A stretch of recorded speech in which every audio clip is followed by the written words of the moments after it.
Objetivos. Ao final desse capítulo, você deve estar apto a resolver problemas mais comuns de bilhetagem. Questões de bilhetagem. As questões que mais afligem a bilhetagem em si são diferenças no número de CDRs, que podem ser causados por problemas na rede ou problemas no servidor, e diferenças na duração dos CDRs, ocasionados por chamadas presas, diferença de clock e atraso na desconexão da sessão. Cerne do problema. Muitas vezes o cerne do problema, a causa mais comum é falta de atenção. Ou seja, a tarifa está errada. Acontece muito de a gente receber um problema de bilhetagem e olhar para ver o que está errado, a tarifa está errada. Ou parâmetros errados, taxa de conexão, cadência estão errados. O outro problema que é mais relacionado ao SIP é o problema de falta de sinalização, ou seja, o BY não chegou. Quando o BY não chegou, a chamada precisa ser desligada e tem que ter um método de desligamento da chamada. E o 200 OK também só chegou uma das pontas. Caiu a rede, o 200 OK chegou no fornecedor, mas não chegou no cliente. Isso também é um problema bastante comum que a gente vai abordar aqui. Diferença do número de CDRs. É muito comum a gente encontrar assim, olha, eu tive 1000 chamadas completadas no provedor e tenho só 800 chamadas completadas no cliente. Pô, essa rede está bilhetando errado, está bilhetando chamada que não existe, e a gente ouve bastante disso. Então é o típico caso, né? O cliente envia a chamada, envia um invite para o proxy 1, esse invite vai para o provedor, e desse provedor isso vai para o gateway do provedor. O gateway do provedor manda um 200 OK, e esse 200 OK não chega aqui ao proxy, né? Não chega ao soft switch, que é por onde ele passou. Quer dizer, caiu a rede. Tinham 1000 chamadas lá ringando, caiu a rede, agora tem várias chamadas com 200 OK que o 200 OK está se perdendo porque a rede parou. O que vai acontecer? Essa chamada após 5 segundos, ela vai terminar com timeout. Ela nem mesmo vai gerar um bilhete. E aqui, ela vai gerar um bilhete com 200 OK, ou seja, eu vou ter uma chamada atendida no fornecedor, aqui ele deve desligar entre 30 e 60 segundos, e aqui eu não vou ter chamada.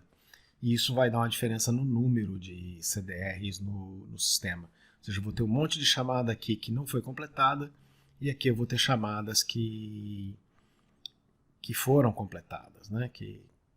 E realmente é devido, porque essa chamada aqui foi completada. Diferenças na temporização.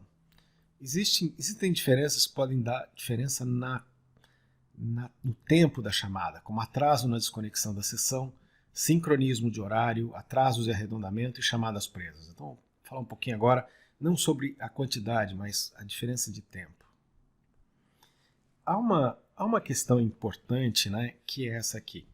Onde você considera o tempo, onde você começa a contar e onde você termina de contar o tempo. Quando você manda o invite, você começa a contar a partir do 200 OK. Ou seja, eu recebi o 200 OK e começou a chamada. E aí, quando eu envio o BY, eu posso contar o fim da chamada a partir da confirmação do BY, o 200 OK, que é exatamente igual à rede pública. A hora que ele dá o release é que a chamada realmente encerrou, ou pelo início da transação de BY. Perfeito? Então, é claro que o cliente quer sempre fazer dessa forma, porque é mais vantajosa para ela, mas o que acontece realmente é essa aqui, que é a forma que é mais comum dentro do provedor. Se acontecer de você ter um provedor que tem um Session Disconnection Delay, ou seja, leva 5 segundos, por exemplo, para desconectar, esses 5 segundos vão ser adicionados ao pedido. Então, normalmente um provedor que tem PDD alto, às vezes tem SDD alto, às vezes tem Session Disconnection Delay alto, ou seja, tem atraso na desconexão da sessão alto. Isso gera às vezes 5 segundos, 4 segundos, 3 segundos a mais em cada ligação. Questões de sincronismo. Isso aqui é uma coisa que pouquíssima gente entende, mas que dá bastante trabalho, principalmente quando você trabalha em cadência 1 para 1 e quando você está trabalhando muito, o pessoal está trabalhando com muita chamada de curtíssima duração. Uma chamada que começou no fornecedor às 19h01 e 49.900 e terminou no fornecedor às 19h01 e 50.100 teve duração real de 200 milissegundos. Só que quando você trabalha em segundo, você simplesmente trunca essa parte dos microsegundos. Então ela começou às 19h49, terminou 19,150, deu 1 segundo, que foi o resultado do fornecedor. Já no cliente, ela iniciou 19,0150 e 100, ou seja, tem uma diferença de relógio entre uma máquina e outra de 200 milissegundos, que é bastante razoável, né? 0,2 de segundo de diferença de clock. E ela terminou às 19,0150 com 300. A duração real é 200 milissegundos. Só que aqui, como começou 19,150 e terminou 19,150, a duração é 0, porque 50 e 50. Aqui é importante o seguinte, se truncam as medições e não o resultado da diferença. Por isso aqui o resultado é 0. As pessoas me perguntam, mas como é que é o arredondamento? Não tem arredondamento, é por segundo. Não existe arredondamento nesse caso. É feito por segundo. Aqui um segundo caso. Começou 19,149 e 100, terminou 19,0150 e 900. Eu tenho 1 segundo. E aqui é a mesma coisa, 19,149 e 900 e terminou 19,0151 e 700. A duração é a mesma, 1.800 milissegundos, só que no fornecedor isso vai marcar 1 e no cliente vai marcar 2 segundos. Perfeito? Ou seja, eu estou trabalhando com a mesma duração real, mas dependendo de horário de start-stop, ele considera só as medições sem os milissegundos.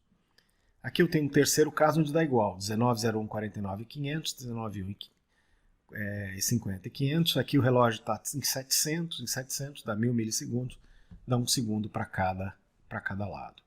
Então é importante entender que sempre vai ter uma diferençazinha de 1 segundo de um lado para o outro, porque a tarifação é por segundo sem arredondamento. Não é feito arredondamento aqui. Nota uma coisa, nós não arredondamos para cima nem para baixo. É que não é considerado milissegundo, só o segundo na tarifação. Em resumo, diferenças no CDR são a regra e não a exceção. Procure mantê-los dentro de uma margem aceitável. Questões de rede e servidores são a causa número 1. Preste atenção também em chamadas presas. Uma chamada presa de 7.200 segundos dá muita diferença no bilhete. E preste atenção também em call centers classificando mail. Muita chamada pequena também tende a gerar diferença. Aqui a coisa importante também é o seguinte, não entre em pânico logo de cara. Primeira coisa, confere tarifa. Nós já recebemos um monte de chamados de suporte, a gente vai olhar o problema de tarifação que está dando uma diferença de 30%, a gente vai olhar a tarifa de um lado está diferente da tarifa do outro. Ou a cadência está diferente de um lado e de outro. Às vezes, mas essa chamada aqui que eu estou vendo aqui, não estou vendo do outro lado. Às vezes é 2 chamadas em 1 milhão de chamadas. Ele achou 2 que não estavam e achava que isso era a diferença. Só que tinha uma diferença de tarifa que ele não estava considerando. Então, não tem jeito. Quando dá a diferença de CDRs, tem que pegar os 2 CDRs e analisar com calma e com cuidado para que você possa entender o que está acontecendo. Perfeito? E com isso a gente encerra esse vídeo de resolvendo problemas de tarifação.